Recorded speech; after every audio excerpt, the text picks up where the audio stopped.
It kind of felt like I was selling myself out. I'm an Emmy nominated journalist, moving to social media and making like kind of goofy videos. I think I need to branch off and try my own thing. You either move with the times or you get left behind. Hello, everyone. Welcome back to another episode of Holden Conversations, where Gen Z tells their stories. Today's guest is Allie Anthony, an Emmy-nominated journalist turned TikToker.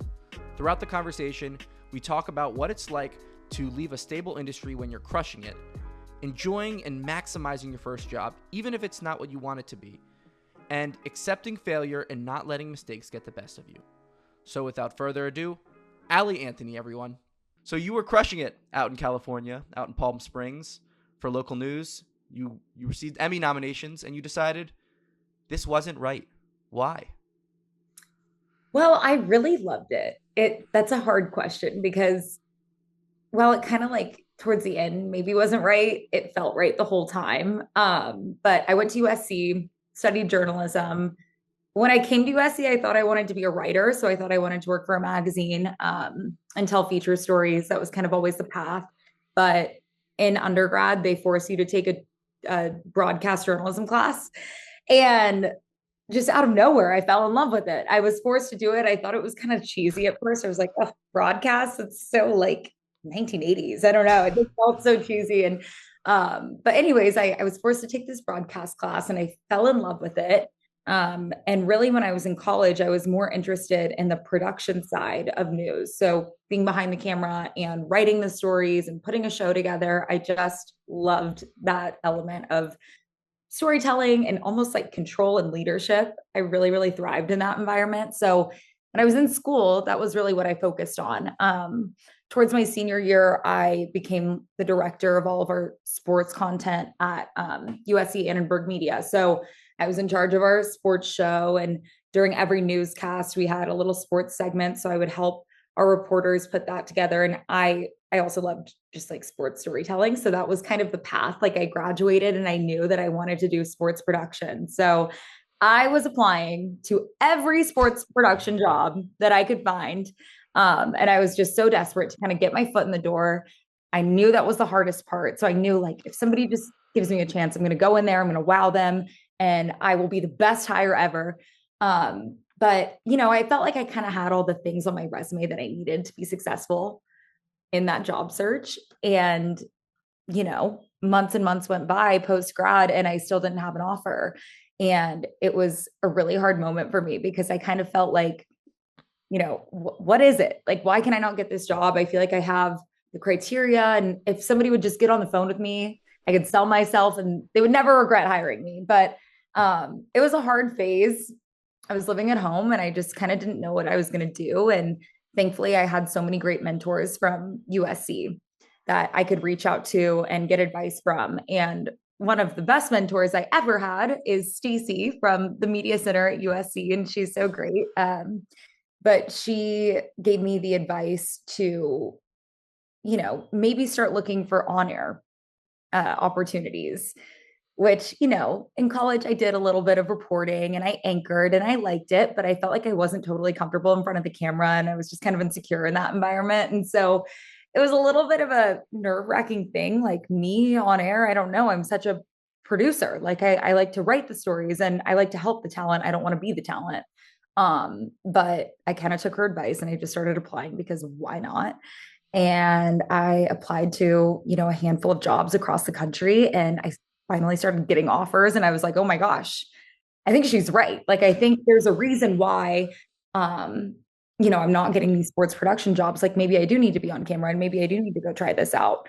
However, I knew that that was going to be a leap of faith and I knew I was going to have to go, move to a smaller town, something I'm not totally used to being from Dallas and going to school in LA. Like I'm a city girl through and through, but yeah, I knew I was going to have to take that risk and try that out. And it was a little intimidating. But after getting a few offers, I decided that Palm Springs would be a perfect market for me. It's close enough to LA to, the point where I could drive to LA on the weekends and spend time with friends and see my people and kind of have that big city feel every once in a while. But it's also like a thriving market and there's so much going on that it just felt like, a perfect place for me in every way. But um, I loved it. I worked there for 2 years and I was the morning reporter. So I would wake up super early in the morning and go live 7 times a day. And it was just the best experience. But I kind of towards the end of my time there, I signed a 2-year contract. So I knew it was going to end. And I knew I didn't want to stay, mainly because the pay is really bad in news. No And kidding. that was something I was willing to do for a while, but like not long term. So I knew, okay, they're not going to be able to pay me a lot. I've learned a lot here and I feel like I've, you know, made an impact here, but it's time to move on. Um, and, I started looking at other news jobs, but throughout that process, I kind of started thinking long term and wanting to get back into sports. I knew that, that was going to be a hard leap going from news to sports. And kind of, I just started following the trend of what I was seeing online, which was people are getting hired from the internet to cover sports and entertainment news. People that may not even be journalists in the first place are getting these opportunities. And so I kind of thought, if I can find a way to grow a following on social media and to tell sports stories in a way that feels authentic to me, but also authentic to an audience that maybe doesn't have an outlet for that kind of storytelling, I think I could find a way to like turn that into something and find opportunities through that. So I kind of just started posting on TikTok. And as soon as I started growing a following, I was like, this is what I'm doing. I'm committing to this. I might not be making a lot of money from it right now, but I think long term I can.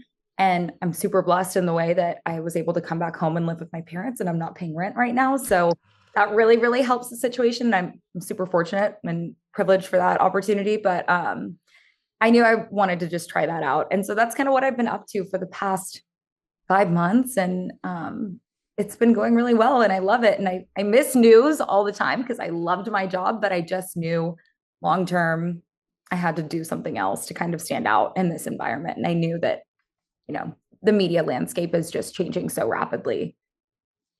Was there anything outside of like an exorbitant paycheck that could have kept you in it? Um, I really don't know. That's a really good question. I had an offer in Boston, and that was something. Wow. Going from Yeah, that Palm was Springs to Boston. Holy moly. That's yeah. for people who don't know, like this is a little bit of inside baseball, but to go from Palm Springs to Boston, well, what are you, 25? 25, right? What do you mean, Palm Springs? No, like I Oh mean yeah, I'm like 25 years old. Yeah, you're yeah, yeah. 25 years old. Going from Palm Springs, California to Boston for your second market is incredible. I just want to give Yeah. Allie her flowers. Thank That you. is Thank you absurd so as my much. microphone falls Yes. down. No, thank you. I was honestly really stoked about that opportunity. But it was also one of those things, to be completely honest with you, as great as that is, and like people would, That's kill for overwhelming. that. It is overwhelming. And I kind of started to think about it this way. Like I, could go to Boston for 2 or 3 years and work in Boston. And it was kind of like a news sports hybrid job where they kind of marketed the job like I'd be covering sports, but I knew at the end of the day I'd be covering way more news, I which know is people, local totally news fair. who fall into those quote unquote traps. Oh, you're covering sports and news. No, we Right. want you on that pipe bursting story. Right. And I kind of had like that type of position in Palm Springs where, Yeah. when I came in, I told them I love sports storytelling and I want those opportunities, but they were pretty few and far between because news takes precedent and we have an entire sports department separate from me. So I always understood that, but anytime I could sneak a sports story in there, I would. Like I would Of try so course. hard to make that Yeah. happen, but I just didn't want to be stuck in a place where like it was kind of marketed to me like I'd be covering a lot of sports, but in reality, like I'm covering news. But the Boston thing was really hard to turn down. I just kind of looked at it this way. I'm like, okay, I'm going to sign a 2 or 3 year contract and I'm going to live in Boston. I'm going to work there. And then what's going to happen is I'm going to have to move to the next market. I'm going to have to move to Houston and live in Houston for a few years. And then I'm going to move to the next market. And maybe I'm in LA or New York, a top two market, 7 years into my career. And for me, that just wasn't the life I kind of want to live. And I think a lot of people can do it. And I applaud those people because I think it's really hard to uproot so often. Especially like this is a personal thing, but I'm in a relationship and like Yeah. I want to be stable and like I want my boyfriend to be able to have a job that's stable for himself. And like, I want to be close to my family. There were just a lot of personal aspects that kind of came with like, do I really want to be moving from place to place to place just so I can end up in LA or New York, which are really not places I want to live long term. And by the time I get there, I'm going to be, 35 or whatever. And so it's just long term, I was like, this doesn't make sense anymore. And as much as I love the news and love storytelling, I feel like there are opportunities to do it digitally now where you can kind of work from wherever you want to work and you can make connections wherever you want to make them. Um, I'm in Syracuse right now. You're in Dallas. You yeah, see, and we're talking. exactly, exactly. And so many, companies are looking for digital creators to send to events, to cover sports, to do these things that I would be dreaming of doing if I were a reporter in Boston. So I think I made the right move, but in the moment, it was definitely it was scary, and it kind of felt like I was selling myself out in a way because I am someone who went to journalism school and I consider myself a journalist and I take myself very seriously in that way. And to walk away from something as serious as, I'm an Emmy nominated journalist to moving to social media and making like kind of goofy videos sometimes, it just felt like, gosh, am I selling out? But I don't think I am. And And now that I'm doing yeah. it feels really natural to me. I've grown an audience, like I'm getting opportunities that I wouldn't have otherwise. So yeah, it's crazy, but it was definitely a scary move, but I'm glad I did it. Well, and also, I bet to the non-journalism people in your life, especially older ones, and this is just reality. They can't comprehend those things. What? You have an offer to go to Boston? You get Emmy nominations, and you're trying to do this little TikTok thing? That's Yeah, probably a no, hard thing for people to grasp. it really is. And thankfully my parents are so supportive. And Awesome. I kind of, when I left my job, I honestly had to pitch this to them. I was Yeah. like, I feel like I really need to explain myself right now because my parents loved me on the news. Like they woke up every morning and they would live stream the news from Palm Springs in Dallas. Like they ate it up. They loved it. And so when I told them like, I think I need to branch off and try my own thing.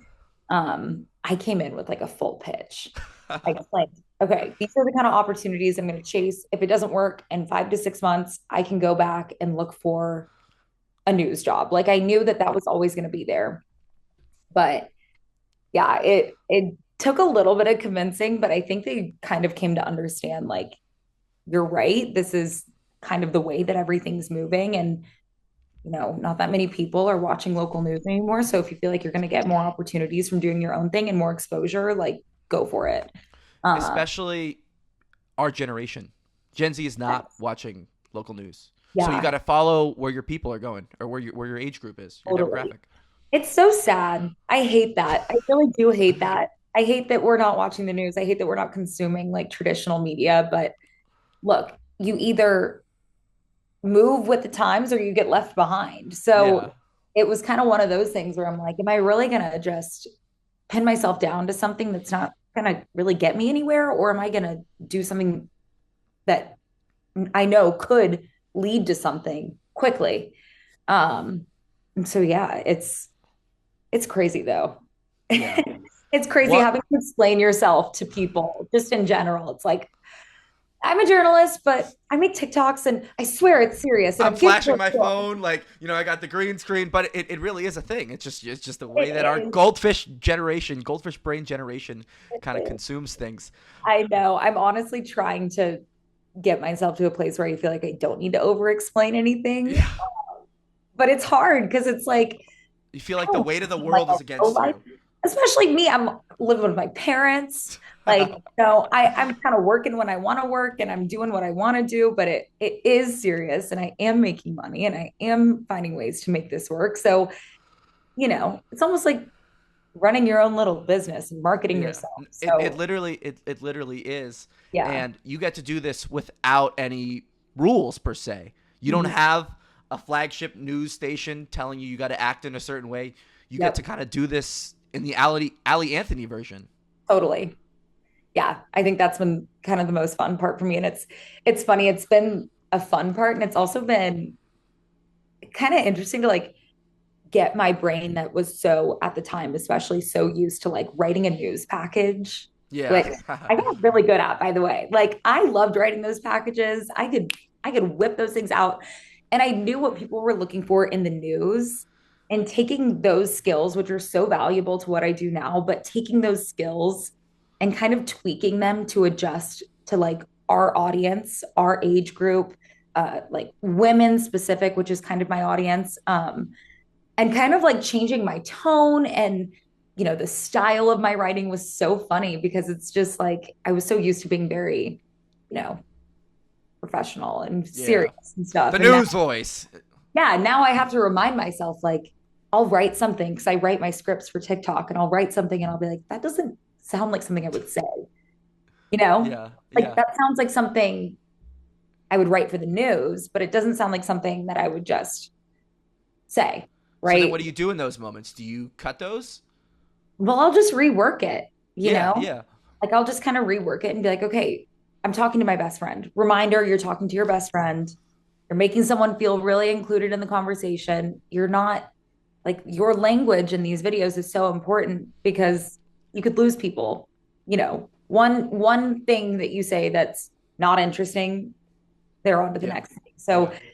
it's funny. I'll catch myself like when I record my videos, I'll say a line and then I'll be like, wait, that sounded so stiff. That didn't sound like me. We got to redo that. Well, something I would say that you're best at with your content is you're really good at writing good hooks. Like you are very good at getting people to completely understand what this video is about right away. What type of skills did you acquire in local news to kind of help you be at this stage in your career almost? Yeah, I mean the hook is everything in You're news. so good at your hooks. Like right Oh, away, I know what it's about. so sweet. Thank you, Holden. I try, but in news, I mean that's everything. Like, so at my news station at least, and I think this is pretty industry standard, you have someone checking all your scripts before you send in your Yeah. package. And whether that's the anchors or your news director. And that was something I really had to work on when I first came to my news station. I was terrible at writing a good hook. And that's everything. I mean, Yeah. again, like just like people can scroll to the next video on TikTok, people can go to the next channel on your TV. And But so are older people doing that as much? I don't know the answer I to that. think they are. I think if Okay. you see a hook that they're not interested in, I mean, I watch my parents do it all the time. Okay. Well, Like okay. they There you go. they My parents don't watch the oh, news. my parents love watching the news. They watch it every night, every morning. But if they're uninterested, they're like, okay, we're watching the Today Show. We're going to GMA. So Okay. I think the hook is so, so important. And my news director would hammer that hook into my writing. He would, you know, it was always why. Like, why are you having that as your anchor intro? Why does that feel like something that's going to captivate an audience? And by the way, I mean, I know what it is, but can you explain to the audience what an anchor intro is? Yeah, okay, so a reporter package is one of those pre-recorded stories that a reporter puts together throughout the day and sends into the newscast. So it's not a live report, it's pre-recorded, it's a little more thorough. But the anchor intro is what the anchor is saying on camera to preview that package, to introduce that package. So, if you're talking about a house fire, the anchor intro would be like, two dead on the scene and in Palm Springs this morning. A house fire breaks out in the blah blah blah neighborhood. News Channel Three's Allie Anthony went to the scene and spoke to the victims. Yeah. So, and then it goes into your package, but it's meant to be tell the whole story in two sentences. Yeah. Tell, like, what am I about to watch? What am I about to see? Why am I interested? You have to pack so much into that intro. And the same goes for making a TikTok. Like, Yeah. if you're not saying something really entertaining and if you're not giving people pretty much the gist of what you're going to say in that video, you're screwed. So, but I think it is a little different on TikTok because you have the opportunity to be funny. Like you can say something really funny and that'll There are keep no rules, too. There are or no no rules. rules. You can say something hilarious. You can say a hot take. You can, put up a video or a photo of what you're about to talk about. There are so many ways to do it.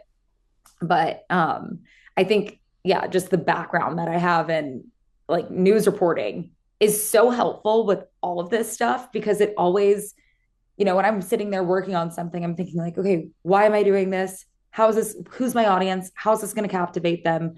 What's the goal here? And so, while I kind of like moved away from the news, I'm so thankful that I did that. And not even for, my TikToks or whatever, but just for the person I've become and who I am, like I owe so much of that to my first job and like the experiences I had and the people I met. And I'm just like, I think about it all the time. I think about how grateful I am for that opportunity. It's also kind of cool to hear someone so young in their career be so like you were not sure that this is what you wanted to do for your first job. You took it and you sound so grateful for it. Oh my Like gosh. they Yes. say your first job is your first job, but also every opportunity is what you make of it. And clearly, it seems Yeah. like it was like heaven for you, Oh and my not too gosh. far from LA. Oh, it was just the best. It really was. And I mean, granted, I was living in Palm Springs. It's paradise. Like, you Yeah, look out your window and there's a huge mountain and it's sunny every day of the year and but it's still, great. it's not a big market, and you went to Yeah. USC and you're from Dallas. I mean, look, I go to school in Syracuse. Yeah. This is the middle of nowhere. I want to be back home in Maryland outside of DC or move to New York City. Like, you know what I Right. mean? Like, Yeah. And I think I feel like I talk to a lot of people who are about to graduate or they're thinking about doing the news thing. Um, and I like pretty much always will encourage someone, no matter who they are, what they're like. I will totally encourage someone to go pursue that small market, small town news job. and just be a sponge. Just be a sponge and just go and enjoy it. And I think there are definitely things that can make it easier on you. For example, I always tell people if you can find a market that's a driving distance from a city people in, a city you really like, maybe your family's there, that makes it a lot easier. Yeah. Like, I think if I wasn't that close to LA, it would have been really hard because it was pretty isolating. Like, I didn't have any friends out there. All I had were my coworkers. I obviously, like, I was with people every day for the job, but when it came to my social life, it didn't exist. I went to bed at 7 p.m. to wake up at 6 in the morning for my job. Like, Would you do that on the weekends too? no, Okay. I stayed How up do you all do that? night. I stayed up all night on the weekends. I would go out. I'd have a great time because I deserved it. I'd be like, come on. Would you go out to LA? Yeah, I would go to LA Okay. or my boyfriend would come to Palm Springs and we would have the best weekends. We'd go golfing, we'd sit by the pool, we would Yeah. go on hikes. Like it was just so fun to be out there. Yeah. But I always give that advice to someone. I'm like, take the small town job, especially if you can find a small town that's, maybe 2 or 3 hours away from a city you love or people you love, because then like you can have that break and you can balance it a little bit. And I think that kind of like saved me and made the job so fun. But it's cool. I think it's such an opportunity to grow as a person and obviously in your career, it's just very immersive. Um, and I mean, I loved it. There were hard days for sure, but for the most part, it was like the most fun job of all time. What do stories like? Obviously, you got to cover some Lakers games, but what do stories like suicide prevention Yeah. or ones about preparing for earthquakes, like what do those do to you as a reporter, as a person, being Yeah. around that often? Well, a lot of the stories we did were like educational. How do you prepare for an earthquake, right? And that's so it's important that the like local news is doing that because I think the big thing with us is that we are a service for our community. Um, so As like journalists, you're saying. yeah, as a journalist, you are serving your community in many ways. And I think, if there's an earthquake and nobody knows what to do, like in a way that kind of falls on you because you should be the one like preparing your community for whatever could happen, right?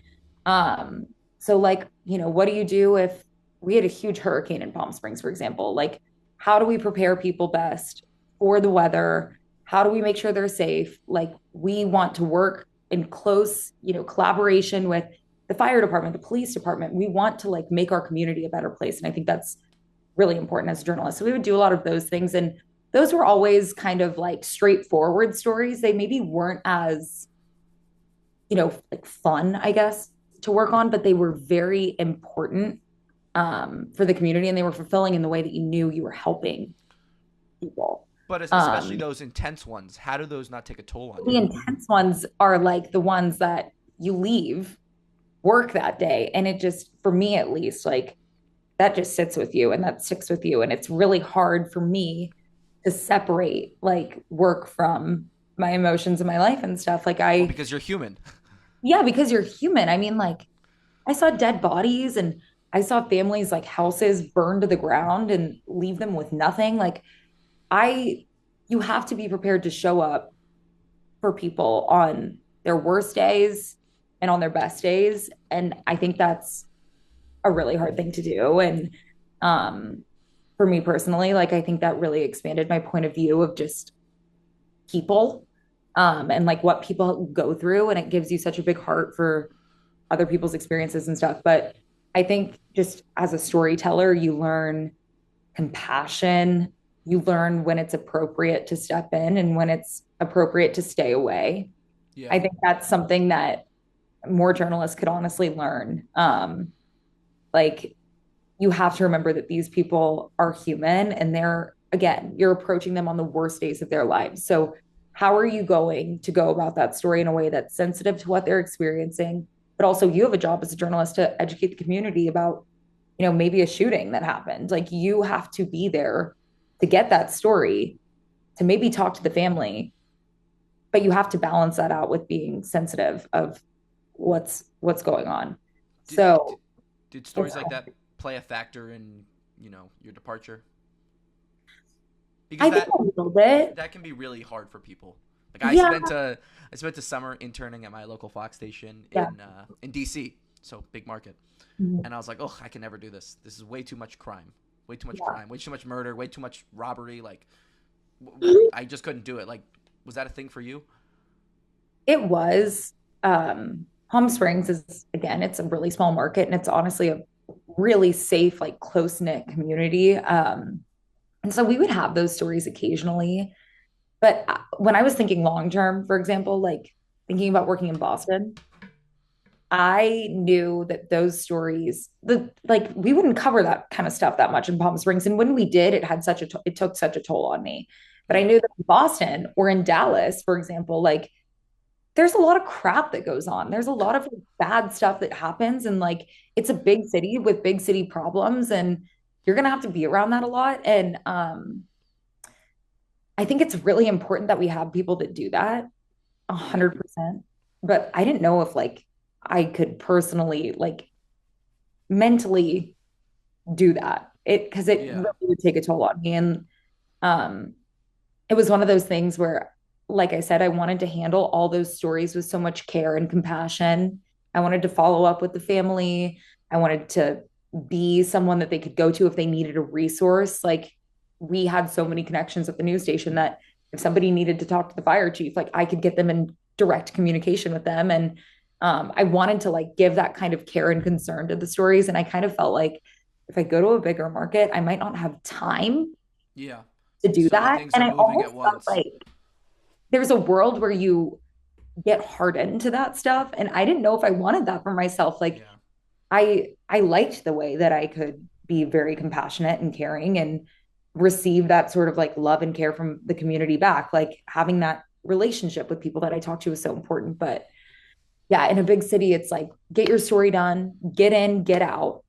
And I don't know if I could take that. Like, I don't know if I'd be able to, yeah, mentally withstand that. And I have all the respect in the world for the people who do because it's such an important job and people have to do that. Um, and journalists, they're like, yeah, just such a pillar in communities. And I think people maybe kind of overlook that, but it's crazy how much we see, especially in these bigger markets, how much we do for the community. Like, I think a lot of times that gets overlooked, and i'm I'm proud that I was able to do that for as long as I was. yeah. Long term, I think it would have taken a toll on me for sure. How does that compassion that you learned covering suicide, covering crime, covering robberies, how do you use that compassion to cover the masters and talk about the cheek elements of it or the stylish Totally. parts. You know what? That's a funny question because you kind of think like whatever, it's sports, and it at the end of No, the day, they're intertwined. They're it's intertwined. nothing like that serious at the end of the day. But I think a big thing for me and like for my brand and for who I want to be long term is like I always want to build trust with people, whether that's uh, Tiger Woods or the person in Palm Springs who, just lost their home. Like I want that sort of trust in my career, like as a journalist. I want to be someone that I don't want to come after anyone. I don't want to like make anyone look bad. And so I think in sports, a big thing for me is like I don't prey or I try not to prey on athletes' downfalls or their worst moment in their lives. Like there's so much sports gossip that you can get into, which I'd be lying if I said like I didn't read those articles and I didn't participate in like Twitter looking at stuff and like being kind of interested in like what's going on with Mike Vrabel, right? But it's I think at the same time I'm almost like that's a man with a family and like, this is bigger than gossip. And, obviously I disagree with what he did, but like, there's people behind him that had nothing to do with this, that are dealing with this, that have to look at this and see it everywhere. Like, I don't want to be a part of that narrative. And I don't want to be, I think in sports, a good thing about it is a lot of times it is not that serious. And so, like, for me, if I can spread positivity, you know, that's gonna that's going to go further in my career with the relationships I make and the people that I, get close to and the happy stories I can tell. And so the way I kind of go about it, because I also don't want to make, an asshole look like a saint, Yeah. pardon my French, but I try just to not even touch those people or publicize those people because they don't deserve my Well, time. you shouldn't talk about the Cowboys at all, you Cowboys fan. Come on, be quiet with all that. But that's the thing. I'm like, I'm not going to publicize a bad person who does bad things because Yeah. my publicity is typically positive. Like I want to be positive and I want to tell positive, uplifting stories. And so I always focus on like, who are the athletes that are doing great things in their communities, who, have amazing stories. Like I want to focus on the positive, and I think that long term is the move.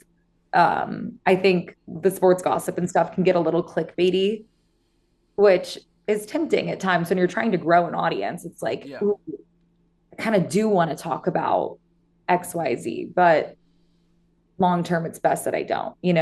It's kind of just like knowing your role and what type of Yeah, brand you want to kind of have. totally. And people do the sports gossip stuff and they're so successful and they're crushing it. Yeah. But for me, the long-term goal is like, I want to get in front of these athletes. I want to interview these athletes. I want to get to know their families, their wives, and their mom and their dad. Like, I want to have that sort of relationship with people.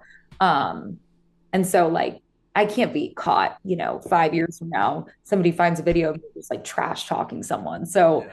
I try to be pretty careful about that. What getting PR packages, getting paid, going to travel for work events now. What is that how does that make you look at Allie Anthony from about 7 months ago who left her local news job? It's so encouraging. It's so encouraging to be able to get these opportunities. And I'm so thankful for all of them. Like when something comes in and goes through, I just get so pumped up because I'm like, yes, we're getting there. We're like one step closer. But I'm also not the type of person that like prematurely celebrates, if that makes sense. Yeah. That's good. That's I good. get really excited. I wish I would let myself get a little more excited, to be totally honest, but I'm kind of like the work's not done. Like Yeah. never get too excited because the work's not done Yeah. and we're not here at the end goal yet. Like there's so much more to do and there's so much more to keep pushing for. But I'd be lying if I said like it's not super encouraging to get the attention of brands and to get the attention of a network and to get the attention of, like NASCAR, for example. That's Yep. huge. Like 6 months ago, I'd be killing for just an opportunity to like go to a race, Yeah. just see it. And like now I get to go and go to the pit and interview the drivers. And like that is so surreal to me and so exciting. and really encouraging because I think a lot of the times people who want to do something on social media feel nervous about, oh, I don't want to put myself out there, or I don't know if this is the right move or whatever. But I think, if I can do it and do it, and you know, all in all, it's been less than a year. Like anybody can do it. Of course, the circumstances for me are, I'm so fortunate because I was able to leave my job and live with my parents and gave me like leeway. But Yeah. I'm getting to the point now where I'm like, I can pay my rent. I can move out. I can do this. Like Yeah. we're getting the deals, we're getting it done. Um, I love the we. I feel like I'm part of your yes, team. You're like, we're yes. getting the deals, we're Well, it getting it is done. a team. Honestly, it totally is a team. Like my family has been so supportive and helpful. And like when I'm in a creative rut, I talk to my mom and she helps me. Like my brother's super helpful. He's really into sports. So if he sees something, like he'll send it to me and then I can report over it. Or my It's not like the boyfriend, Allie Anthony Google Doc. yes, it's everyone's so helpful. I just signed with management and they're incredible. Congrats. Congrats. Thanks. They're awesome. I'm so pumped about them. They are like incredible managers and they've been super hands-on. And I'm just like so thankful for the we in it all, like is starting to really feel like a real thing. So I wouldn't be able to do it without like the support of the people around me for sure. How important are the small wins? Oh, the small ones are so important for anybody in any phase of life. I mean, I remember like, at my old job or whatever, just a day when I had an interview that I kind of felt like I crushed, I'd be like, yes, small win. And maybe it wasn't the most important interview or whatever, but I think no matter what phase of life you're in, like for you, Holden, you get a job opportunity and maybe it's not exactly the job you wanted. That's still a moment for you to be like, yes, I've got this. I can do this. I'm capable of anything. Like celebrate it. But always, I think, always know that there's more to be done. Never get too Well, comfortable. and also the small wins in local news versus the small wins in content creation look differently because the small wins, like a great interview in local news, is wow, I crushed this. My behavior has improved. Like my ability to do the task is better. Yes. But a small win in content creation may be, oh, I made $100 on a video. I've never done that before. So it's Yeah, different types of small wins and improvement. totally. It really is. It's so funny. Or honestly, I think for me, like one of the best small wins in content creation is like if someone comments on my video and they say like, "Oh, this is so interesting. I never knew this about XYZ," or "I can't wait to show my friends this," or like this was such a fun video. I love when people are attracted to like what I'm putting out there because that's just like any sort of positive feedback is so great. And Yeah. it was like, oh my gosh, yes, this is resonating with the people that I want it to be resonating with. So I think that that's such a big part of it too. And that's the USC Annenberg, that's the Palm Springs journalist in you saying, like, I am providing something to a community. It just Yes, looks a little different than it did a couple months ago. totally. Exactly. It's so important. What do you, in those times where you're like, man, and maybe this is easier for you because you said you don't try to get too excited until things are finalized. But in those moments, you're like, you tell people what you're doing, they're like, this is ridiculous, or your viewership's not as high. What do you tell yourself to keep going? I think I'm honestly motivated by like when things are down, I get sometimes frustrated, but I think that frustration kind of quickly turns into motivation. Like, if I feel like there's a lag in something or like, something's not going, my way or whatever. It's like, this is so frustrating. I feel like I'm working so hard and I feel like I'm doing everything right. But you have to step away for a second and be like, no, you're actually not doing everything right. You're doing something wrong. So let's figure out what it is. Let's address it and let's keep it going. Like, let's keep it rolling because I think a lot of the time something that helps is if I have a video or whatever, it doesn't do well, or if I'm going 2 weeks and I'm not growing at all, I can go back and like I'll look at my page sometimes and I'll go back to like, okay, these were really successful, or like this was a moment of growth for me. Let's watch that and let's see like what was it that feels different about these videos versus those. Like I think you can get motivated by the fact that kind of like once you start growing, even if it means you gain 5 followers from a video, like I think you can take that and be motivated by your own personal success in a lot of ways and kind of say like, okay, I'm capable of doing this. I can do it again and I Yeah. can do it better. Like I think that is watching your stuff back is really important.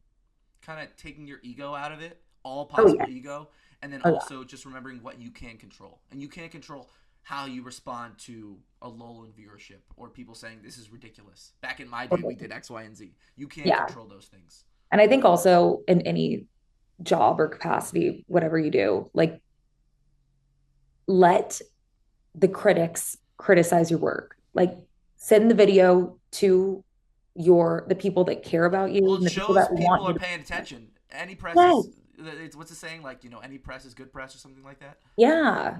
Well, it's like pay attention to the mean comments or whatever, but also I'll show videos to my parents and be like, what do you guys think of this? And my parents are pretty straight up with me because they know that I have a goal of Yeah. growing. So they're going to tell me if something's bad. And Like they they believe in you. and they believe in me and I want to hear it. Like I want to know what's wrong. I want advice. I want someone's unbiased opinion. So if you can find the people in your corner that'll do that for you, I think that's really important. Do you have people in your corner that are in similar spots to you? Um, I honestly like a lot of my news friends are kind of figuring out like what's next for them and stuff. And some of them are looking at, like maybe they want to stay in local news. And that's really hard because adjusting to any new market is so hard and so challenging. And you have to Emotionally too. It's so hard. emotionally and just it's such a big jump that I feel like I'm in the same boat as a lot of those people. Um, I feel like I'm in the same boat, honestly, though, as just a lot of my friends right now. I think this phase of life, like, I'm what, 3 years post grad. And it kind of is a weird part of your life where everyone's leaving their first job. They're figuring out, like, okay, what is it that I want to do now? Everyone's just kind of like moving differently. And I think it really starts to settle like, okay, we are so far away from the college thing. I did the post grad thing, and that's a weird phase in and of itself. But now it's kind of like, okay, I'm a grown up. I'm a real Yeah. grown up. What are we doing? How are we going to achieve it? And so a lot of my friends are doing things where they're quitting their jobs and, moving on to the next thing and figuring that part out. So I think everyone can relate to each other just as you can in college right now, Holden. Yeah. Like so many of your friends are probably thinking about what's my job going to be? What am I going to do? Is that what I'm meant to do? You have that phase with your friends kind of through the rest of your life, it feels like, right? Yeah. Like as long as you're in the same boat as a few people in some capacity, you'll always have someone to relate to. And it's so important whether it's literally when it comes to a job path or just emotionally to never feel like you're on an island. Yes, totally. Totally. Yeah. Just a few more things here. What is next for Allie Anthony? What are you cooking up? A lot. I'm cooking up a lot. I'm Tell me really, more. yeah. So I told you I'm going to a NASCAR race at the end of the month, and I'm super pumped about that. It's going to be so fun. It's in Nashville. And I'm You going ever to get, been there? yeah, I've been once. I went for Okay. the Vanderbilt game this Okay. past season. But yeah, I'm really, really pumped to do that and get some great content there. And I think that's going to open up some doors. And then I'm working on something with DraftKings right now, which I'm really excited about. Sponsored. Yeah, sponsored content. I'm looking forward to that. But I'm most looking forward to football season. I mean, I miss it. Well, we got some time to go. We got like 4 months. I know. But if I can find a way to get some content going for the football season, I'm going to be stoked. And all that planning starts now. It's so far away, but like I'm figuring out what games do I want to go to? How do I get there? What brands can I work with? Yeah. Um, like are there companies that are doing sponsored content at these events? So I'm kind of like trying to workshop all that and get stuff together. So the You're football, so methodical. You're so I'm methodical. very methodical. This is master planned, the whole Okay. thing. And I We think sound like that we're on one of your TikToks. Your tone, we sound like we're on one of your TikToks right now. ah, well, it's important to have a plan. Like you Yeah. can't just show up and expect things to happen. And Trust I me. think a lot of I had a people plan for this podcast. I had a plan for yes. this podcast, of And course. that's what's important. Like Yeah. a lot of people obviously will luck out and just get like a lot of girls specifically will just, go viral overnight. And then, one day you're Alex Earl in college and the next day you're Alex Earl like with Beefing with billions Alice of Cooper. followers. Yeah. And you're just like on national news. And that's kind of one of those things that maybe that wasn't like a method. There was no method to the madness. She was just being herself. But with me, I'm like, there is a method to this madness. There is a A voice. methodical method to this madness, actually. Yes, like Methodical I method. I am trying to fill a void in sports media. I know what the void is. I know what I'm chasing after. Like every video has purpose, everything has meaning to it. And I think there's no reason to like be embarrassed about that, but I think Yeah, it's cool to like share that with people because if you want something, you can make it happen. of course. Of course. And speaking of making things happen, my last question I asked to every guest is the exact same. And I'm trying to quote unquote manifest that. Because, well, I'm trying to quote unquote manifest that it'll be my first sponsored segment. I know Gen Z loves to manifest things. Yes. So, my question for you, Allie Anthony, is what advice would you give to your younger self? And specifically for you, the version of yourself that just left local news. So, kind of recent. What advice Okay. would you give to your younger self that you know now about when you said, I'm going to try this content journey thing? Hmm, that's a really good question. I think I would tell myself to not be afraid of like diversifying my content. This is really specific, but at first I was strictly football, strictly, like NFL college football. That's all I would talk about. And while that those videos were really successful and that's kind of the groundwork for what I'm building now, I think it's good to show some personality and good to switch it up and show that you can talk about a plethora of things and other sports. And, depending on who your audience is, like maybe they want to see what you're up to on a day to day basis. And I kind of wish I started doing that earlier. Mm. So I think that's good advice for anybody doing content creation. Like never get too niche, find your niche, but make sure you kind of mix in slightly other things into your content so you're not just stuck. Demonstrate that Allie Anthony isn't just a creator, but Allie Anthony is also a human. Yeah. Yeah, totally. Just be yourself too. I mean, I feel like I didn't really need that advice at that point in my life because there was definitely a time where I needed to tell myself just be yourself, do your thing. But I don't know. I feel like after my time in Palm Springs, I felt more myself than ever. But that's huge. And I think that's really important for anybody to hear always. Like always remind yourself that you are the one of one. Nobody else can do it like you can. Like nobody else has it like you have it. There's only one Holden, there's only one Allie. Like we Yeah. have to embrace who we are because people love that. People are so attracted to that authenticity. Authenticity. I think we all crave it, especially in a place like social media that can be so easily fabricated. Totally. Totally. Yeah. Allie, thank you so much. Do you want to drop your socials? Yes. We All got to grow that everything. following. Guys, please follow me. I'm like, comment, subscribe, repost, do everything. You can follow me on TikTok at Allie Anthony, Allie Anthony with two Y's at the end because one Y was taken. Horrible. You got And to then on snatch that Instagram, back. yeah, and then on Instagram, I'm just at Allie Anthony. So give me a follow. Thank you so much for your time, Allie. Holden, thank you so much for having me. This was a blast. Thank you all for watching another episode of Holden Conversations. Make sure to like, subscribe, and turn on post notifications so you don't miss the latest from Holden Conversations. Until next time.